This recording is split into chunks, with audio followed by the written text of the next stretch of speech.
Alrighty, welcome back, everyone. We just talked about the UGA off the field issues, and yes, Anthony, I will unpack this a little bit. Yeah, absolutely. Carson Beck is still a very young kid. He's still learning a lot of things in life. But at the end of the day, there are certain people in that program that you just respond to more. And sometimes that is the leader of the team. Sometimes that is the veterans on the team, whether or not they fully understand the situation or not. Sometimes you just need that person that you can relate to, that you trust, that you hold, really dear to put you in your place sometimes. So it's not the ideal situation. I'll give you that. The idea of a kid having to get other kids under control is not necessarily the way that I'd love for this to go about, but if it's the way that they need to go about it, then I'm all on board. But let's jump into recruiting and let's move off that just for a little bit. Recruiting has just been absolutely insane. There's so many big time recruitments coming up and commitments that are just going to shake up the entire recruiting world. But there has been a team that has been absolutely rolling, and it is the Michigan Wolverines. They have brought in a couple of big-time recruits over the last couple of days, and one of them they stole from Notre Dame, which is very, very nice for a Michigan fan. Ivan Taylor is a fantastic safety, the top defensive commit for Notre Dame when he was on that group. Now he's the top commit for Michigan. So this is a very, very talented kid, a 6 foot, 180-pound safety out of Winter Garden, Florida. Just a remarkably talented kid. Is the son of the former NFL cornerback and two-time Super Bowl champion E.K. Taylor. Beast. So this is obviously a very, very good football player, someone that I'm incredibly excited to watch at the next level, and definitely someone that I think it gives you a good idea of what Michigan's doing on the recruiting trail right now. They are not shying away from anyone and are really attacking this more than they even did under Jim Harbaugh. They also picked up a big-time commitment from tight end Andrew Oish, a very talented 6'5", 215 tight end out of Pennsylvania. He had offers from Alabama, Penn State, Florida State. A very, very talented kid, the number 3 tight end in the country. Michigan sits right now at 11th in the country in the On3 rankings, and they are 7th overall in the average recruit rankings. It feels like Sharon Moore is taking that just next little step. It wasn't like Jim Harbaugh had to, because the development was at a ridiculously high level that it wasn't necessarily too big of a deal that he wasn't necessarily in the top 10 of recruiting or anything like that.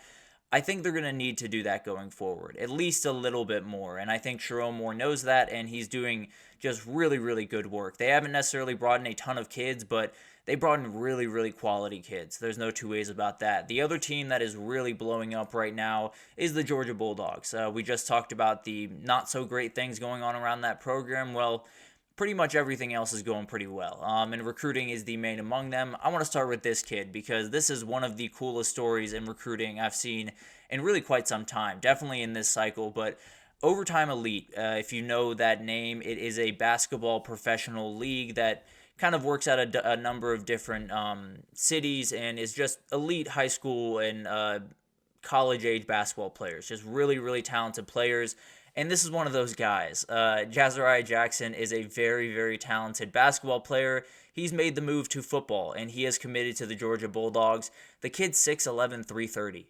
That is terrifying size. I'll be totally honest with you. That is a fridge. But the dude is an absolute beast. He committed to Georgia over Florida, Florida State, Mississippi State. Pretty much every SEC team, I assume, called this kid because when you see those measurables, you immediately start frothing at the mouth as an O-line coach. And that's the biggest thing that I'm focusing on here. I do think this is a kid that Stacy Searles is going to see walk through the door and just get giddy. I think he's going to be so excited about this kid, and it's going to take him some time. The footwork is going to be good, but it's different footwork. He definitely does have some of that mobility that you need to play possibly offensive tackle that I tend to believe he will end up playing. I think guard would be quite a tall proposition for someone that tall. But at the end of the day, I do think Stacy Searles is going to make this kid into just a monster. If you can make sure that his drop step is good enough and maybe shave 10, 15 pounds off that frame, it's going to be nearly impossible to get around this kid. So it's going to take some time, no two ways about that, but I expect him to be starting for Georgia at some point. I'll just put it that way. And then a safety they brought in, Jaylen Morgan, a very talented 4-star safety out of Murfreesboro, Tennessee. A just Really, really hard name to say. But he chose the Bulldogs over Florida, Ole Miss, Mississippi State, a very, very good pickup. And it feels like Travarius Robinson is finding his groove at Georgia. It feels like he's starting to bring in those elite players that he brought in just so many times at Alabama for so many years. So it's definitely something that Georgia brought him in to do, and he's definitely flying with passing with flying colors right now. But let's get into a couple other commitments here. Miles Johnson was a recent decommit from Alabama, a very talented linebacker, I believe a 3-star, but a very high 3-star, and someone that Alabama really liked. But I don't necessarily know what happened there, whether it was Alabama trying to make some space for some of the guys coming in, or just he wanted to be somewhere else, but he has chose the Florida Gators, and a very, very good pickup for Florida.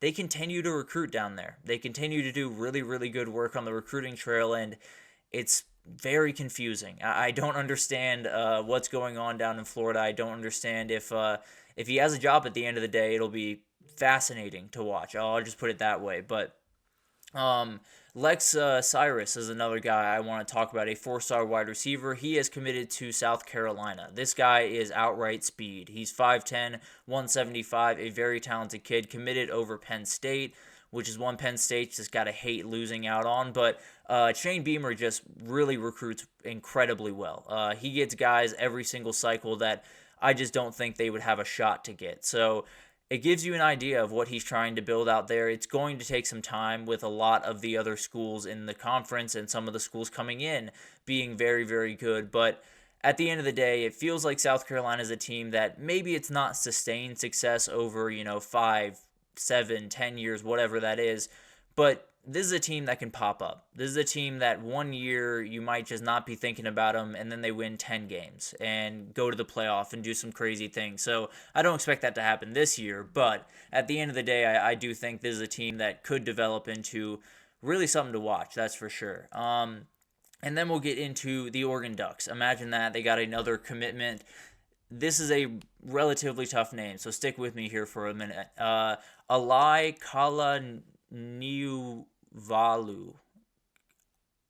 I'm going to leave it at that. I did my absolute best. Did not want to mess that up as much as I could. But this kid is out of Provo, Utah, a very talented kid, chose over Utah, Michigan, and USC. This is one that just Oregon going about business. They're absolutely going to dominate the recruiting cycle, and I don't think it's stopping anytime soon, guys. I frankly kind of wish I could tell you it was, because Oregon is doing just some mean things to some teams that I very much like. But at the end of the day, I do think they are just on an absolute tear, and they're in it for another elite guy in DJ Pickett. This guy is the number one corner in the country. He will decide next Wednesday on the 17th, so this one's a little bit confusing because there have been a lot of beat reporters that I've seen say LSU, Miami. Those are the two teams that are fighting for this. I've also seen a couple of predictions from the Oregon beat writers that he's going to pick Oregon. So I have no earthly idea. I am at the point in this recruiting cycle where if Oregon is in the top 3, I'm not picking against them. Just plain and simple. I learned that with DeCorian Moore when I thought it was going to be Texas. It was not Texas. And so I'm going to go Oregon with this one. I don't necessarily know that for sure. I think LSU is very much still in on this one. But at the end of the day, it feels like no one's beaten Oregon. So I'm just going to roll with that for the time being. LSU might get some good news here, though. Jabori Antoine, a very, very talented kid, 4-star cornerback. He was a former LSU commit, but he's set to make his decision between LSU, Florida State, and Miami going forward.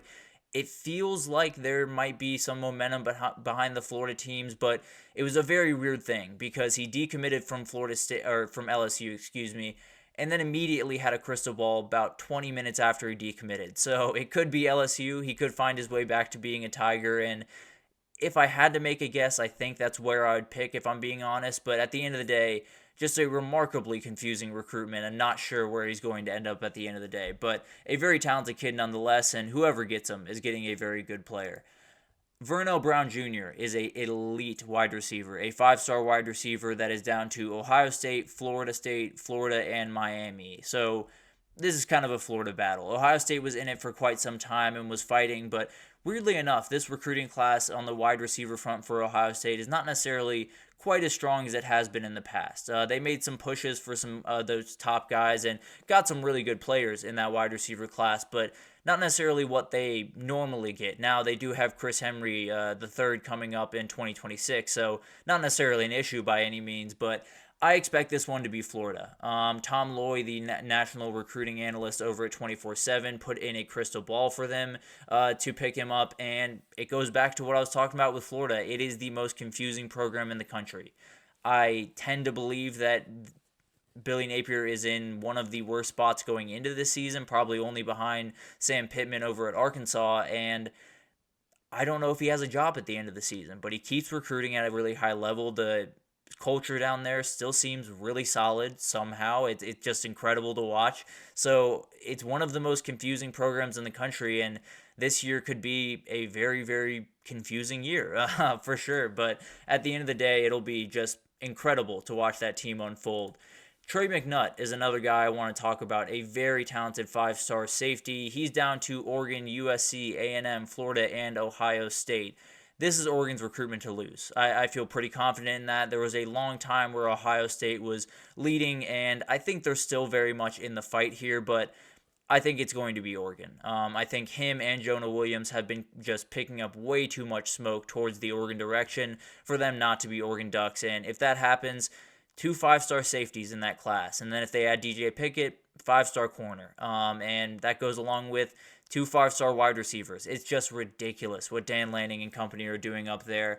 And then finally, David Sanders Jr., the number 1 offensive tackle in the country, the number 2 player in the country, is down to 4 schools. And there is a school missing here that I did not expect to be missing. UGA, Tennessee, Ohio State, and Nebraska are the top 4 teams. Clemson's nowhere to be found, and I don't know what happened in this recruitment. I've heard some murmurs that NIL was a big factor in this one, and Clemson wasn't willing to play that game, as we've kind of known for quite some time. So it'll be interesting to see who he picks. I think UGA is running in the lead here. I think Tennessee is definitely trying to get this one. The other two, I think, have a shot, but I would lean towards UGA in this one. I think they're leading right now, and if someone can, nip at their heels towards the end, that would be great. But at the end of the day, I tend to believe he's going to be a Bulldog on August 17th when he makes his decision. So a lot coming up. There's no two ways about that, and that doesn't even really scratch the surface too much. You have Khalil Lockett still out there, who's going to make a decision here pretty soon. I think early August. Michael Terry is a Oregon-Texas battle. Texas lost the last one. They cannot lose this one. I can promise you that. And then Jamie French is another one to watch. All 3 of those guys are guys that Texas is in on.